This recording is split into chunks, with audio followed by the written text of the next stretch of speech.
Yo, what's up guys? In today's video, I'm gonna go over 5 ways to get better at making beats. And this isn't gonna be for like new people who just started making beats. This is gonna be for someone who's maybe like 2 months in, 2-3 months in, and they're just trying to get better at it. They already know how to use their DAW and everything. But this video isn't gonna be like a cook up or anything. This is just gonna be a straight up me, the camera, and you talking. But let's get into the first one. Number 1 is going to be collaboration.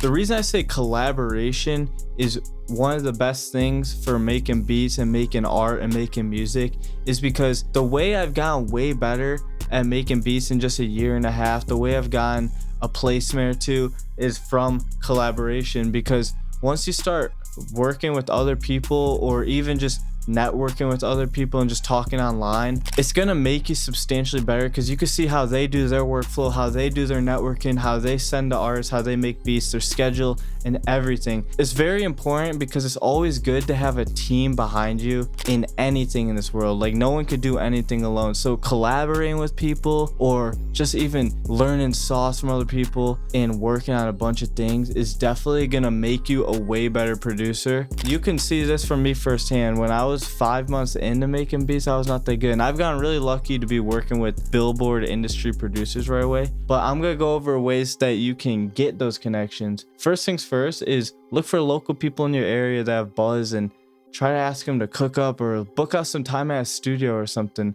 Like, sometimes you're gonna need to spend money to make money. Even do paid collabs or pay to be on people's loop list, anything along those lines. No matter what, at least even if you lose money, they're gonna at least remember your name. I think it is the best way of getting your foot into the industry, and it's a first-hand thing from every single producer ever. They had one good connection and then they rode with it, and now they have the biggest network ever.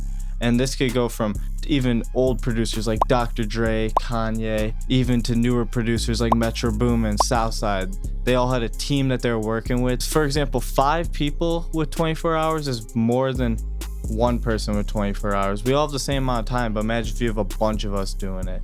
So that's number 1 thing, and I think it's probably one of the most important things. And number 2 is making different types of beats. So this isn't really part of the business aspect of it. I would say like collaboration. This is more of actually getting your skill fine-tuned. You're gonna have to work with different VSTs, different instruments, trying different drum patterns if you're doing different genres. Not everything sounds the same, and I think this really helps a lot though, because now you're gonna be more versatile. If someone goes up to you and is like, oh, I need an Afro beat, or I need a Chicago drill beat, or I need a pain beat, like, you can do it like right on the spot since you've done it before. And also it gets you better at learning all these different types of instruments. Even if you're just playing them on your MIDI keyboard or just clicking them in, it's gonna substantially make you better at making music, not even just being a better producer, just making music, because you can hear different things. You'll know which scales to work and how to work each scales. So I would say number 2 is definitely doing different genres, or not even different genres. You could do different things on your beats. My number 3 thing is doing a different workflow for every beat, or something different than you normally do. For example, you start with the drums first, or you start doing your hi-hat and your claps first, and then you go into your melody, and then you switch back to your 808. Like, you know, just trying different things, because then you could do different processes. And I would say this all stems back to the first point, collaboration. Is when you're in a room with these big producers, say they already laid down something, but you think it could get better based off something you add. So like, you add a melody, but then you're like, okay, let's just add this 808 now. Like, you know what I mean? It's definitely good to know how to work on different workflow levels, like, because everyone has a different workflow, so it's always good to do it. And this makes you not just adaptable, but this also can make you a better music producer in terms of music. And my number 4 is, and this is probably like, most of these are cliche as hell, like they're all just generic answers, but they all work.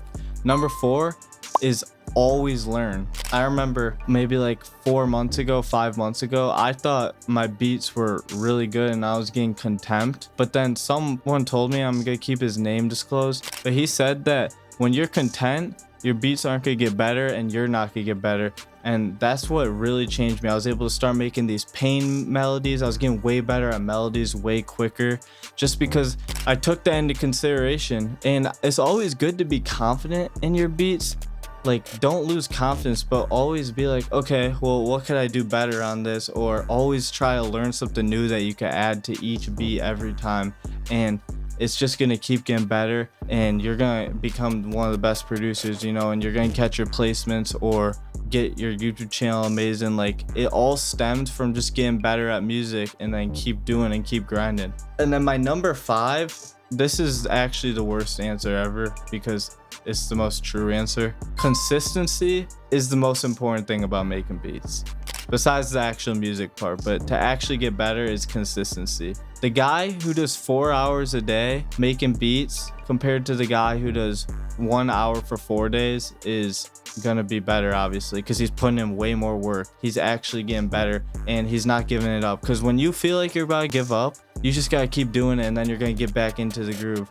It takes a while for you to actually get results, and that's what really separates these industry producers that we all know from little producers like us, is they've been doing this for way longer, and they've built all these connections. They've been making beats for 5 to 10 years, like, and they've just slowly gotten better every single day. And that's why they are on the top and we're not yet, because they've put in more work and they're consistent. There's been so many examples of people who have crazy potential in anything and they just give up because they're not seeing the results right away. Consistency is definitely the most important thing in anything, and this isn't just for producing, it's for making YouTube videos, video games, making beats, everything. I think these 5 main things that I've told you, like, it's always good to collaborate with people, trying different types of beats, making a unique workflow for yourself, and being consistent. And I mean, they're all pretty easy to understand, I say. So just always remember those in the back of your head when you're like down or whatever. You're like, I don't know if I'm gonna do good at this. You just gotta keep going and keep pushing that stuff. But that's pretty much it. Thank you so much for watching. I know this is a short video, but I just wanted to give a little bit of motivation to people who are a little down. I hope this helps a little bit. Put something in the comments to motivate people,